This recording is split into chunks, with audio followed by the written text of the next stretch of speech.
Hello everybody, welcome back to Road to Master. I hope you're all having an amazing day. We're starting off with the white pieces against an 1833 from Indonesia.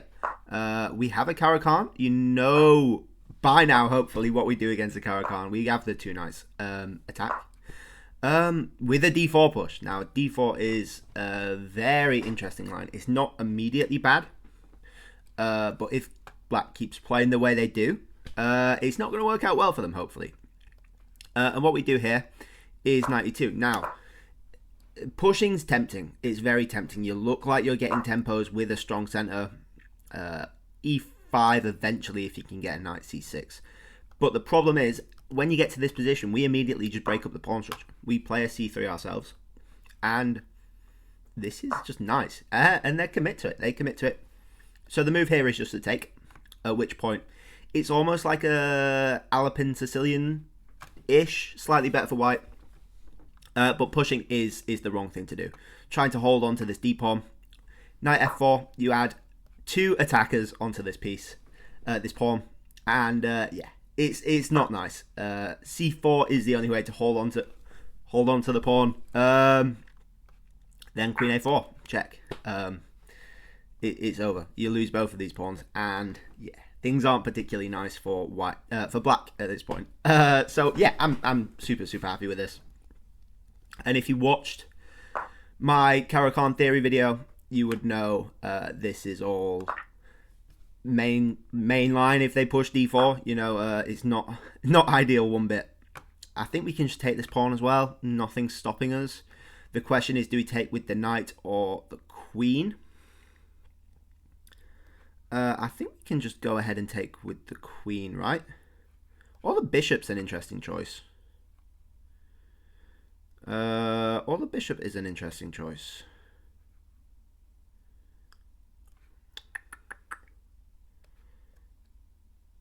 Take with the bishop, bishop c2, d4. Takes. Let's take with the bishop. I don't think there's any tricks. The only trick I can see is knight e5. So they would probably go ahead and trade this actually. So maybe we're better off taking with the knight. No, let's take with the queen. Let's take with the queen. It seems solid. We can always trade queens as well. So I think taking with the queens, maybe not the best thing to do, but the easiest, I guess. And we're just going to trade queens and pop this knight on d5, where it's near unstoppable. I guess there's nothing that can kick it out. You have to get your other knight out. And yeah, it's just a nice position. It's a nice position. What we want to do with this bishop, I'm not quite sure with either of the bishops, to be honest. Whether d3, knight h3 is the move. Bishop h3, sorry. And then maybe even pin this to the rook. Could be an idea. So I think probably d3. And you see, by trading off, they've gotten rid of any semblance of an attack they had. They want to keep the pieces on the board and cause problems with my potential lack of development, because this bishop's tricky to get out. I'm struggling to castle, and this bishop and this rook are struggling as well with both these pawns on the second rank. But they let us get moves with tempo, I guess. Now I'm considering taking this just to sort of even things out a bit. I feel like we've got options though. I feel like we have options. Bishop g5 no longer works with knight e7 because they can play f6 to block us out. So I don't think that's particularly an option anymore. We can still just take, maybe. Or we could try keep the knights on the board somehow. I don't want to let them take, though. Not really. It isolates these pawns. So we're probably just better off to take it ourselves. Even push a d4 is an option. d4 takes. Check there. Bishop takes, king takes, rook takes, check. We lose the pawn. So maybe just even a bishop e3. Hitting this weak pawn, develop him. We can get long castle if we want to. is an option. And then go for push d4 also is an option. Bishop h3. Or we just wait until we can get the check in from long castling. So I think long castling's actually pretty nice here. Potentially looking for f4 in the future. That's our other pawn break. It depends just how we want to do it, really. It depends. Oh, they go for the pawn break. Now, I'm happy to let them take this, but we need to get our bishop to safety. Maybe counter push. Counter push is an option. We also have bishop g5. Looking to trade off. Getting us into an opposite colored bishop, though. But we are 2 pawns up, so maybe that's okay. Counter push, we even have check. Prevent castling. Let's go bishop g5. Let's go bishop g5. Probably not the best idea. Yeah, they're going to do that. Now we go ahead and play d4. Trying to undermine this. Again, if they take, maybe rook takes, maybe push an e5, maybe throw in the check even is an idea. In fact, let's do that. Let's throw in the check. And then go ahead and take with the rook. Stay inactive, making sure our pieces are doing stuff. And then we'll go ahead and take with the rook. Potentially even looking to take this. We've got other checks as well.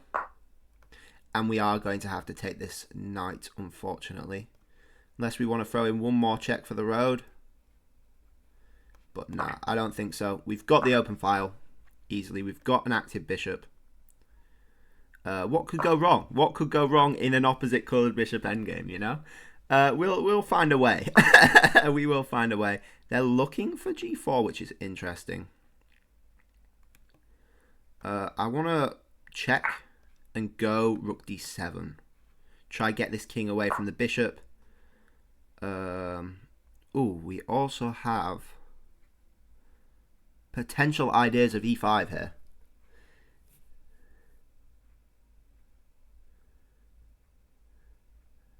e5 takes check. Doesn't quite work.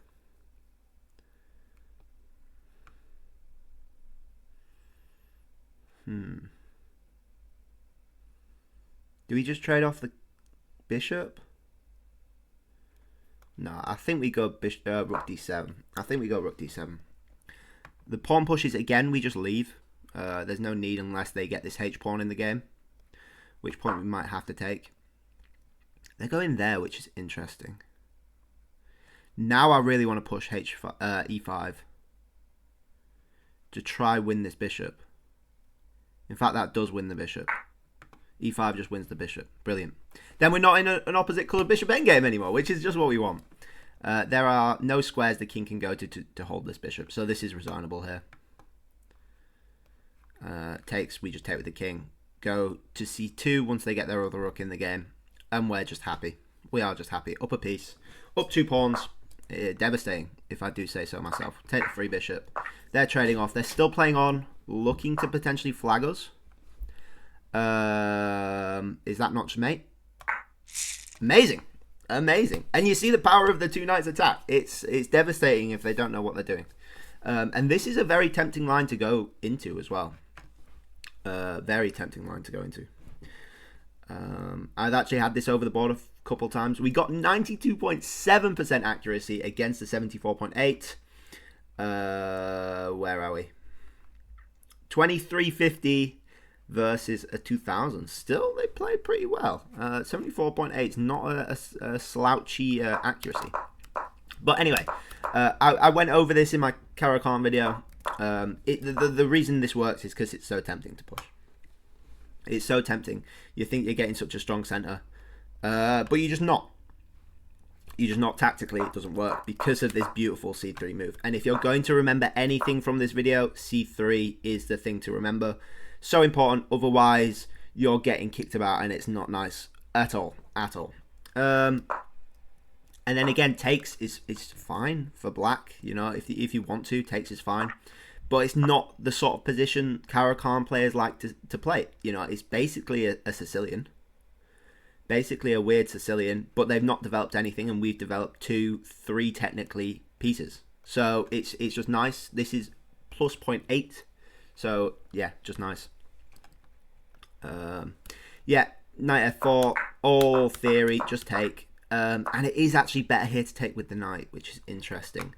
I'm guessing just to get more control over e5, stop the knight, stop the pawn coming in. Makes sense. We took with the queen anyway. Oh, and apparently queen takes f3. That makes a lot of sense. E5. I don't know. Queen takes f3 is interesting. Yeah, e5 is interesting. Then you just go to d5, surely. D5's best, yeah. And then you've got this usual thing. And you can potentially even threaten this pawn with like a queen b5 look to take. Is very interesting as well. But we took with the pawn, trade queens, get the knight to d5. Same sort of thing. And then, yeah, d3 is probably a mistake. I overestimated the importance of this diagonal. I think these are way better squares to go to. But anyway, it's plus 3.1 anyway. So bishop e3, yeah, look for the d4 push long castles. It's fine. And then this move is actually a super cool move from them. I really like this. The way that they're thinking with this one. We're not going to take, I don't think. Then again, I don't know what the best move is. D4. Oh, so you just counter push is the best idea, which makes sense. I'm a bit worried about our bishop though. Apparently, king c2. What? Not counter push? What's counter push saying? Excellent. What are the lines? It doesn't show me the lines. f4, yeah, bishop d2. And then I guess you put the bishop on c3 after takes, bishop somewhere. Can't they win the pawn though? Oh no, because you get the discovered from the rook. That makes sense. We played this anyway. And going to g5 is going into an opposite coloured bishop endgame for sure. Like, you can't avoid it, which is why it drops the eval down a tiny bit. And the reason is because after f4, like you waste some time, shuffle, whatever.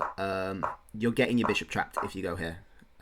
You can't escape, so you're losing at this point. So you have to just take the knight. You take the hit and take the knight. You wait for them to commit a pawn, I guess, and then take.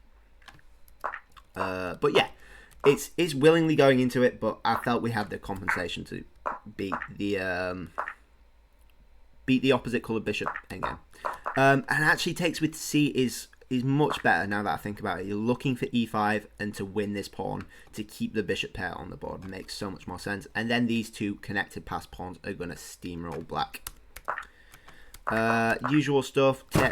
Takes. My light just fell down. There we go. See my beautiful face again. And then we doubled up the rooks as per. Threw in this check. Try get the king away. Rook d7 is so nice. You're hitting the pawn. You're hitting the rook, the bishop, with threats of e5. At which point you just win the bishop. And then it's game over. Quite a nice checkmate here as well. It's like a weird dovetail sort of thing with this rook and this pawn covering. But yeah, quite nice. Very nice. Anyway, I hope you all enjoyed that. This quick one. Shows you the power of the two knights attack though. Definitely give it a try. Definitely watch my video on it as well, because I think I explained it a lot better potentially than I did here. Anyway, thank you all for watching. I hope you all enjoyed. Please like if you liked. Please subscribe if you really liked. And I'll catch you guys all tomorrow. Bye-bye.